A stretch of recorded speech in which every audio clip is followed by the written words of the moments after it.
So my kids were fighting over these flip books today, okay? Right? And I have two boys, ages 5 and 8, and they were fighting over the books about which one was theirs, right? And not wanting to give each other turns. And I was like, we were going upstairs to bed, and so I started kind of joking with them. I do this sometimes. And so I'm like, imagine no possessions, right? And Luca's like, what song is that? He's my 8-year-old. And I'm like, well, let's imagine. I realized I hadn't played that song very much because every time I play it, I cry. But I said it, I was kind of joking about it. And so I played that song while they were brushing their teeth. And have y'all heard that song recently? Dude, I'm just like, that song hits real different. That song hits different these days. In the past, when I would listen to that song and get sad, it was because the fact that he got murdered, that he's not with us anymore. But now I listen to that song and I'm like, oh my God, John Lennon was like a radical. And so many people said that. And I mean, like the CIA followed him. There's lots of conspiracy theories about what went down. I mean, but like J. Edgar Hoover like had a file on him. And I always thought that was so ridiculous. Like John Lennon, like he's singing All You Need Is Love, right? And honestly, now I get it, like living in this kind of regime. When he says, like, imagine there's no country, I can see how radical and an authoritarian government that's trying to, ensure that they have control over their people, I can see why they might target him. And I mean, he was incredibly influential. He was a Beatle. And he was out there saying that there should be no war. People protested as a result of his words and his support, the anti-war movement.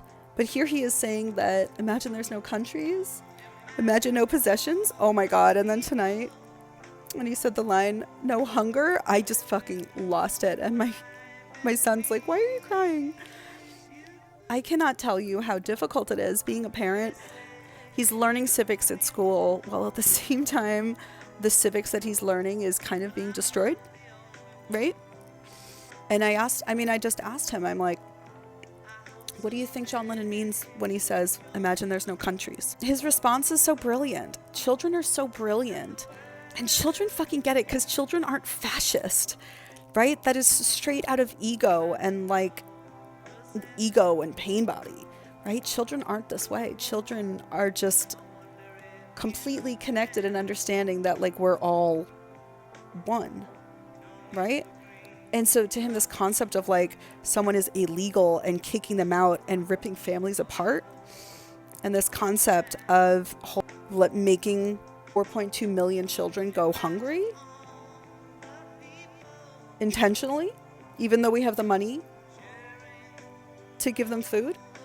Oh, when I explained to him that most states in this country don't have free lunch at school, he could not believe it. He's like, what? Why? I'm like, because they don't want to pay for it. He's like, but I thought the government paid for that because they want children to eat. I'm like, you'd think. I literally baked like my first loaf of sourdough tonight, and it worked, and it was delicious. I'm going to be donating that, and there's a lot of community organizing going on where people are donating bread or bags of groceries. There's a lot of that going on right now. And it's funny, I've been going on Facebook more, and in my town's Facebook group, everyone is organizing donations and their sign up lists. And it's incredible how many people are responding. Yes, my family is in need of assistance. Please, who can I DM to find out about the donations? I'm just like, what the fuck? I encourage everybody to go maybe on Facebook. That's a really good way to get hyper local, or just Google your local food bank and call them tomorrow morning or email them and just ask how you can help, what you can donate, or literally just drive up and donate what you can. That's what I'm going to be doing tomorrow, as well as doing this local, like I will be driving food to people's houses over the next few days. And I need to make sure that I do this more often as well, even after the government, even after all of this nonsense is over, this is something that I need to remember to do, right? Because it's so easy when there's not an emergency going on and something national like this that we forget that there are still people, even with everything, that have food insecurities. Reach out to your local food bank, or literally go on Facebook and see what organizations are taking donations and how you can help as directly as possible. That's what I'm going to be doing.